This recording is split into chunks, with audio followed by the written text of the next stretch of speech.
People have asked me before, where's your favorite place to preach in the world?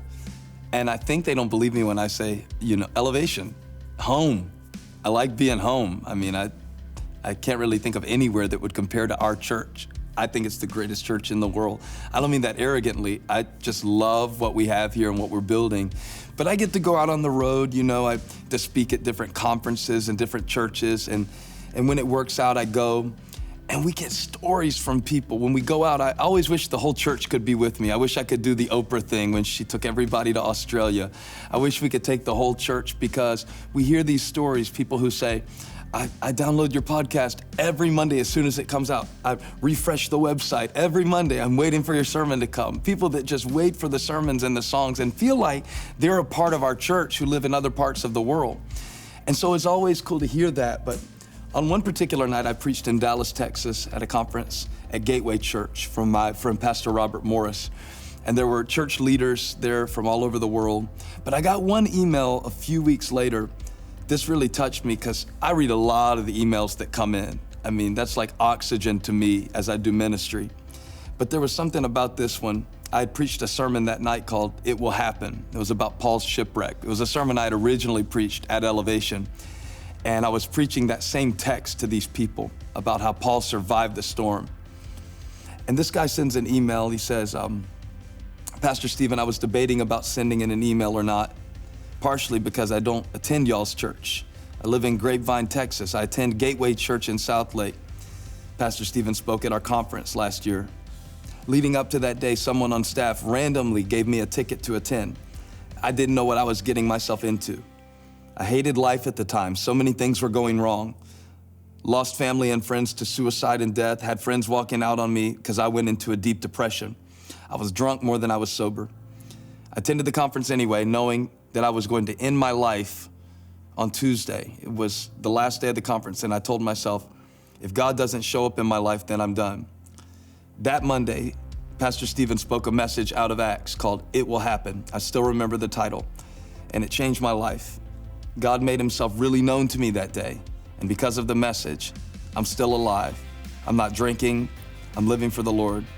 So that is my thank you. Thank you for your obedience to the Lord.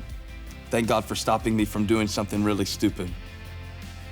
To me, there's no greater gratification than to know that somebody was on the edge. And you think about how many people come into church week in and week out, or click on, load the app, week in, week out, day in, day out, maybe turn on the TV and they're on the edge. And one word from God can send their life in a whole different direction.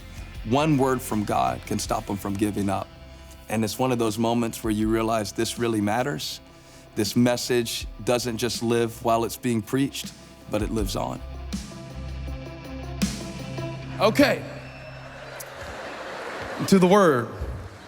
Pick up in verse 9. The Apostle Paul is in trouble, y'all. Nothing really new about that. He's in trouble and he's in transition. And perhaps you can identify with one or the other of those tonight. If you can't take notes, you'll need them within the next 4 or 5 weeks. And God does some of his most incredible work in our lives when we are in trouble and in transition. Be nice if there were another avenue, but that's the subway we take sometimes into transformation, is trouble and transition. And Paul is going to Rome. He always wanted to preach in Rome, by the way. He had a dream to preach in Rome, and he's about to get to, only he's not going to Rome the way that he planned to go to Rome. He's going to Rome with a couple of hundred prisoners. And so he's going to Rome like he wanted to, but he's not getting there like he had maybe imagined.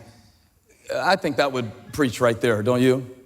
That sometimes God allows you to see your dream fulfilled, but it feels nothing like what you thought it would feel like when it's being fulfilled. You get what you prayed for. And then sometimes I would say that the dream is free, but then the journey can cost you sometimes more than you imagined it would when you were praying about stuff. And so Paul is bound now for Rome. He is going to preach the gospel in Rome, but he's headed there in chains. It says in verse 9, much time had been lost and sailing had already become dangerous. Luke, of course, is giving us this account. He's giving an eyewitness account. Perhaps he's on board as Paul's physician, but he's given an account. He says, it was now after the Day of Atonement. So Paul, verse 9, warned them. Of course he did. Always got an opinion. Men, I can see that our voyage is going to be disastrous and bring great loss to ship and cargo and to our own lives also. But the centurion, instead of listening to what Paul said, followed the advice of the pilot and of the owner of the ship. And I just wrote in my margin, of course he did. Who are you gonna listen to, the preacher or the pilot of the ship about steering the ship? I would look at a nautical map rather than reading a Bible verse too, if I want to arrive safely. And it says that he followed the advice of the pilot and the owner of the ship rather than listening to Paul. Now, I wanted to point that little part out there and say that I think Paul here represents for us something more than just one preacher on board or a prisoner on board. He represents, in fact, I think for us, the Word of God on board. And I wanted to ask you a question about your ministry as it stands right now, because it's just an illustration from the text. But I wanted to ask you, are you steering by the Spirit or by your senses? Because all of these men are about to get in a lot of trouble steering by their senses. It makes sense to listen to the pilot rather than the prisoner who also happens to be a preacher. It makes sense to listen to the guy who owns the ship as to whether or not you want to sail on and brave it against the waves. But how many of you know that you can get in a lot of trouble in ministry trying to make sense? I think most of us that start out in ministry, I was saved when I was 16, never wanted to be anything but a preacher from that day forward, never had a hard time obeying God until I accumulated a reasonable amount of success. And like when you don't have anything to put on a spreadsheet, you really have nothing to steer by other than the Spirit, because you don't have any data, you don't have any information. But you know, a dangerous thing can happen to us as God begins to take us into new waters and begins to answer some prayers and give us a little bit of influence. And everybody in the room has more influence than you think. So I'm not just talking about the size of your church or the size of your ministry, but I'm talking about the downside of experience. There is a downside of experience, by the way. There's a huge upside to it, but the flip side of experience is you can start steering the ship of your ministry based on what you see and based on what you smell and based on what you feel and based on what you feel like and based on what mood you're in and based on what worked last time and based on what worked over there. But I wanted to warn somebody that is steering by your senses and you stopped steering by the Spirit, and you've got your nautical maps spread out, and now you've gone to taking all of the advice of the owners of the ship. But when you start being steered by what makes sense, it's just a matter of time before you're walking by sight, not faith. Sometimes it's not supposed to make sense. It doesn't make sense to listen to what Paul, a prisoner, a preacher, thinks about where the ship ought to go. It doesn't make sense sometimes to love somebody who hurt you and to forgive somebody who wronged you. It didn't make sense for Abraham to leave Ur of the Chaldeans and go to the land that God would show him. It would make sense to go to the land that God did show you, but not the land that he will show you. That doesn't make sense. Say it. It doesn't make sense.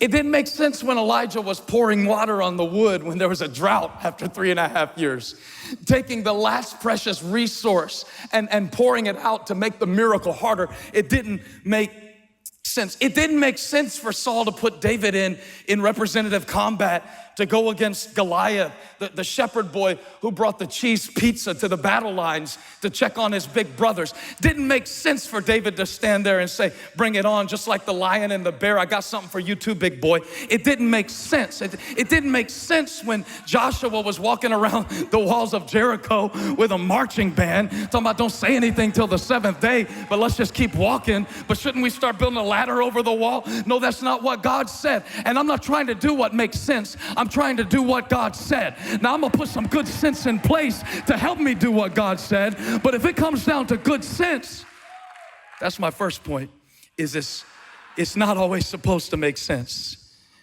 And some of you started out walking in faith, but now you're trying to make sense. And you're gonna end up missing out on some things that God wants to do through you if you start trying to make sense where God has called you to have faith. Say amen for your neighbor. They're kind of convicted, they can't muster one up. And some of the people in the Bible that got in the most trouble got in trouble making sense.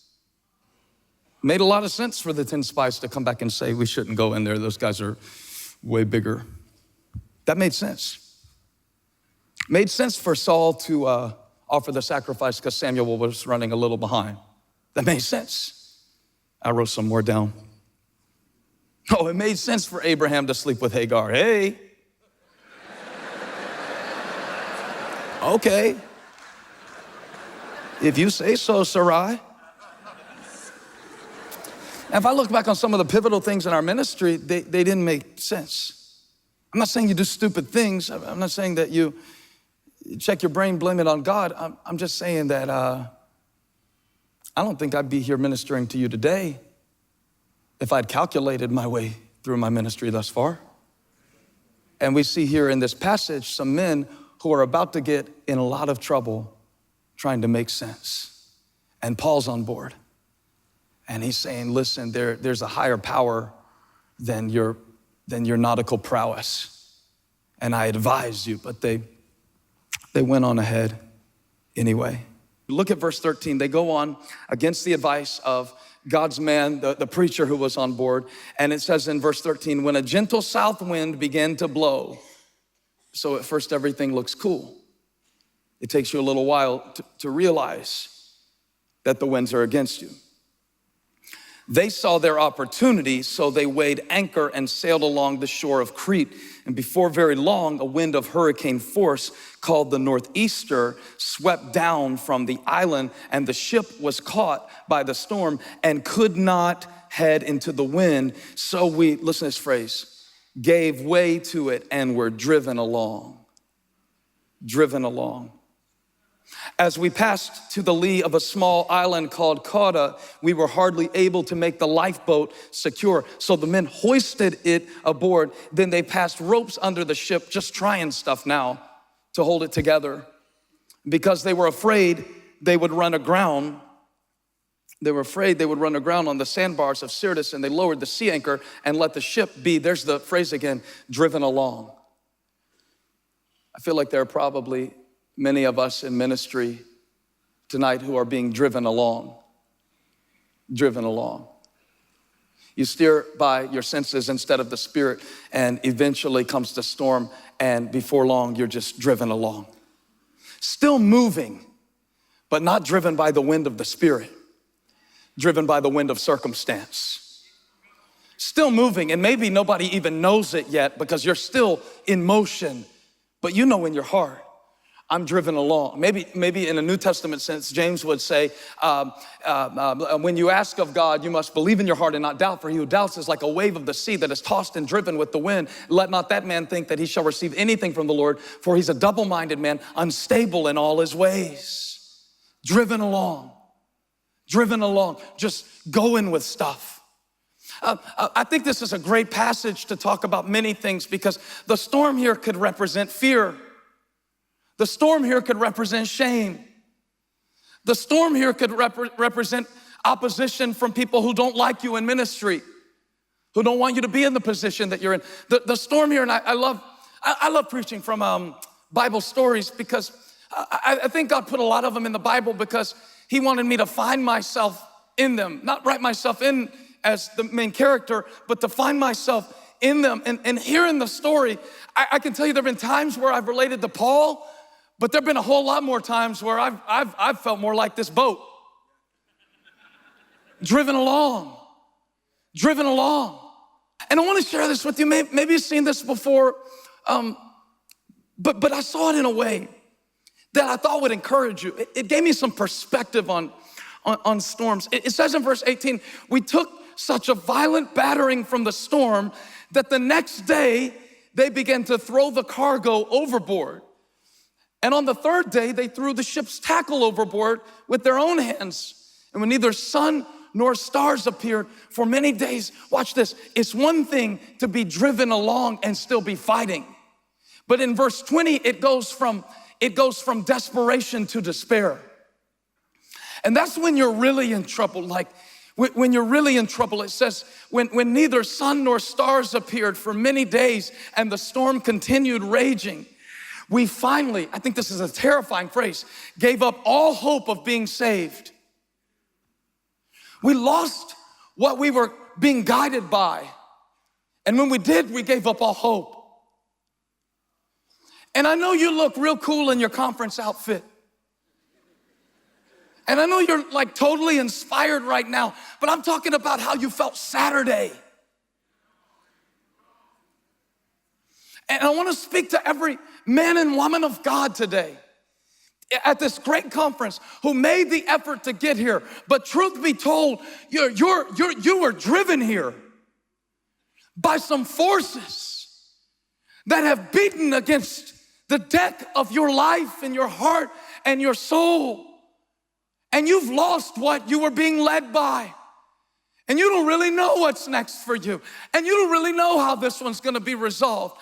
And I'm screaming because I think maybe my volume can make up for how little time I feel like I have to share with you, because I only have this one session. I would take it a little slower if I was gonna be here for multiple days. But I don't have time to play around with you, because there are some ministers here that God told me, you've crossed over from desperation to despair. You've already thrown off everything and everybody you could get rid of. And now you've given up hope. This counselor that I meet with occasionally because I have issues, he told me the clinical definition of depression is one thing. He said, but here's the real definition. Depression is when you can't see any possibility that you're ever going to feel any different than you do right now, or that it's ever going to be any different than it is right now. All hope is lost. Here comes Paul. Here comes the preacher. Remember the one who told him to stay put to begin with? Yeah.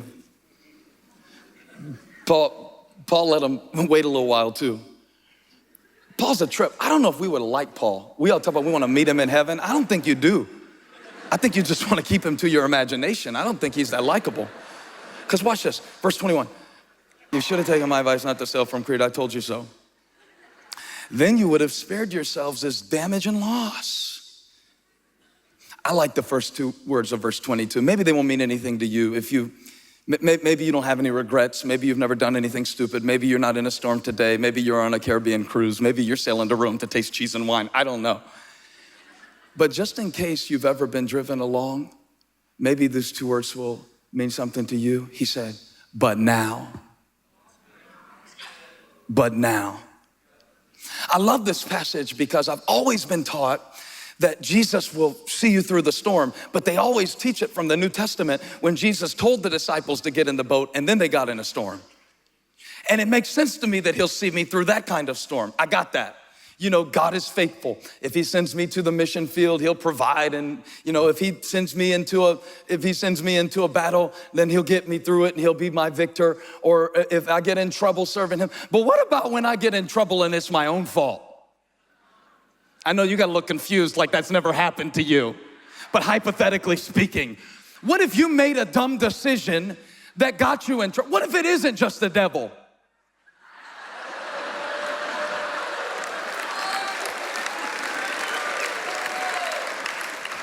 Devil didn't make this storm. Did you see devil anywhere in the passage?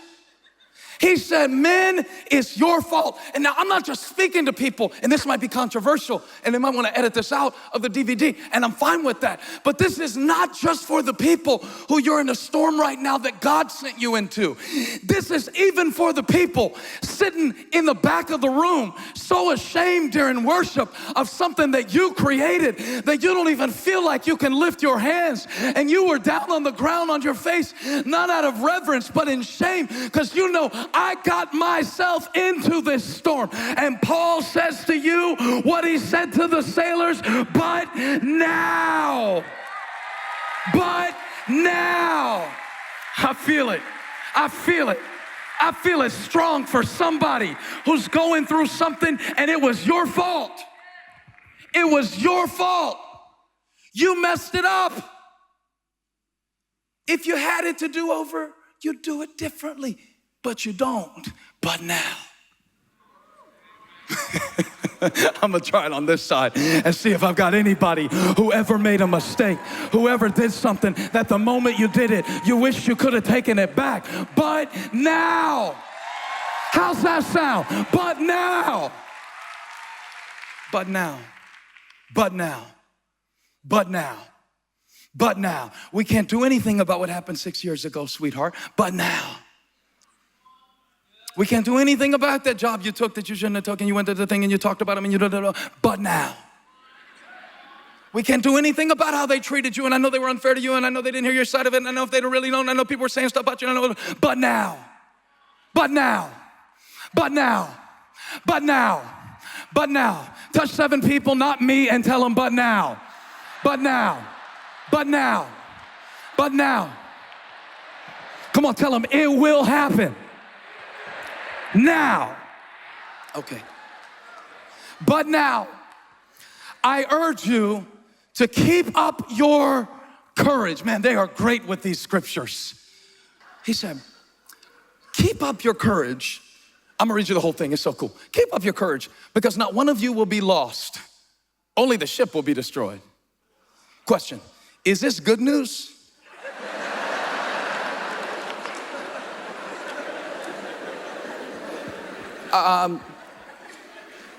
It depends on what part of the sentence you want to focus on. Is it good news? He said, only the ship will be destroyed. Now, if you go to that part after only, the ship will be destroyed. The ship will be destroyed. Let's let the ship represent whatever you think you can't live without. Whatever you think is carrying you, whatever you think is holding you up, whatever you think is gonna get you there, whatever you think it is that God was gonna use. If your hope is in the boat, that's a death sentence. But if you just back up one word, he said, only the ship will be destroyed. I got good news, fellas. You're gonna make it to prison.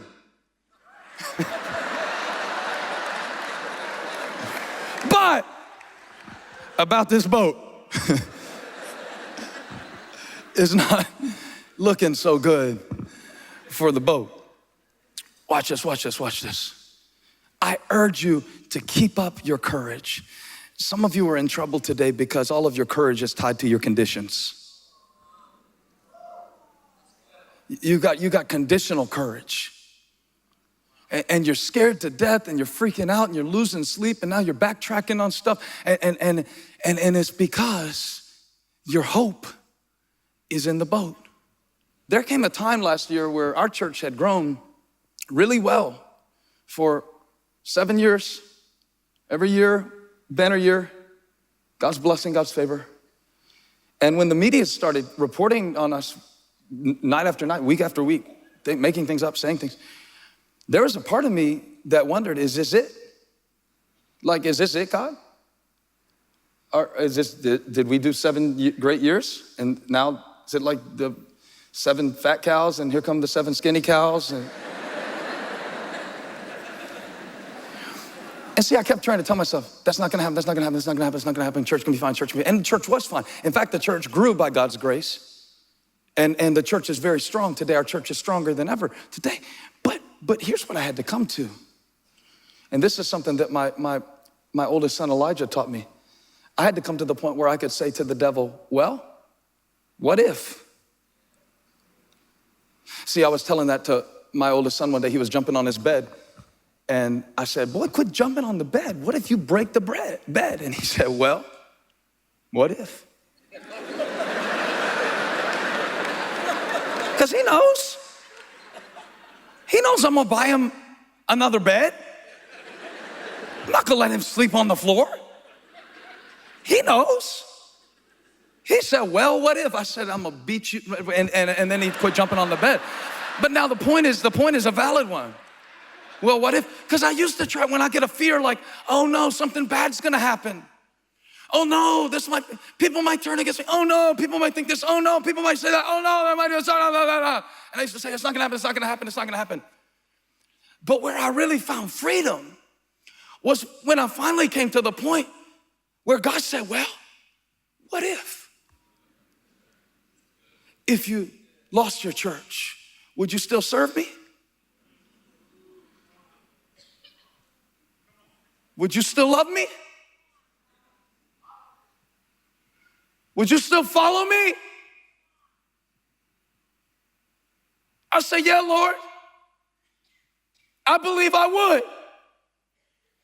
I believe I'm still the same 16-year-old boy who would drive 5 hours to speak at a lock-in to middle schoolers who smell like rotten Doritos. I believe I still preach. I believe I still have something to say, even if I think I would.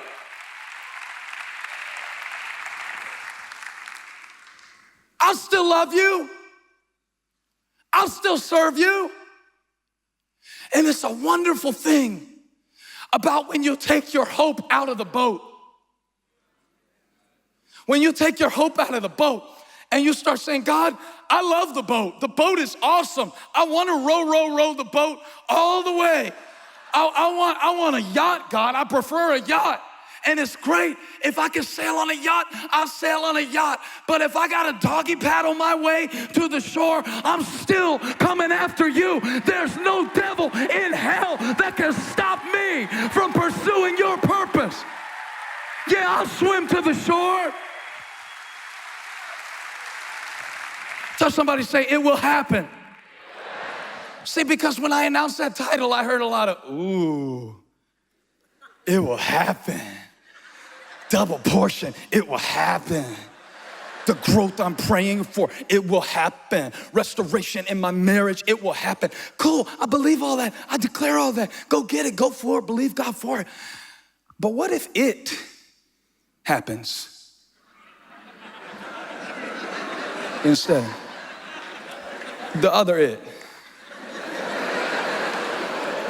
The boat breaks apart. Watch this, because in Paul's passage, it happened. Everybody say, it happened. He said, keep up your courage, because not one of you will be lost. Only the ship will be destroyed. Here's why, verse 23. Last night, an angel of the God to whom I belong and whom I serve, to whom I belong and whom I serve, to whom I belong and whom I serve. I love it. I love it. I love it. He stood beside me and he said, now that's cool, but it's even better to say, he lives within me. He lives within me. He stood beside me. He lives within me. And he said, do not be afraid, Paul. You must stand trial before Caesar. God said, I can't let you die in this battle because you got a bigger one ahead of you. Y'all stay with me. Verse 25. So keep up your courage, men, for I have faith in God. That's it. That's the one. That's the verse. That's what we need. I have faith in God. My hope is not in this boat. My faith is in God. My eyes are on Jesus. For I have faith in God that it will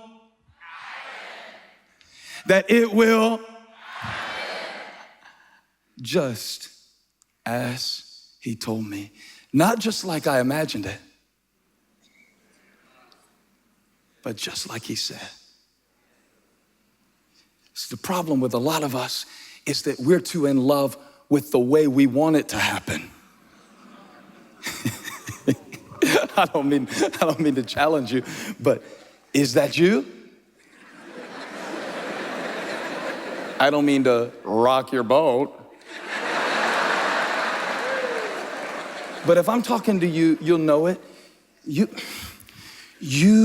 got to get your hope out of the boat. Something about this boat. The boat is good, but the boat is not God.